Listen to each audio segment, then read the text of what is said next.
আরে কি বিচার কই থাকে এই বিচার বলে কলে মই এখন কম বিটিসি প্রমোদ বড় কলে মই কই নাকি বিচার বুলি কলে মই একো নকম বিটিসি তেতিয়া মই এনসার দিম এইটো বিজেপি হল রাষ্ট্রীয় দল ইহঁতে কবই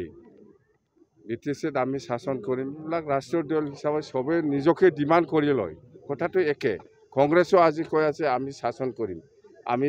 সৰকাৰ বনাম বিজেপিও কৈ আছে কংগ্ৰেছো কৈ আছে ইউপিপিএলও কৈ আছে কোৱাটো সবে কব আমাৰ কোনো দলৰ লগত বুজাবুজি নাই বিপিএফে অকলে আছে কাৰো লগত এলায়েন্স হোৱাৰ কোনো প্ৰশ্নই অহা নাই আৰু কৰাও নাই আৰু নকৰিব বিপিএফে অকলে সৰকাৰ কৰিব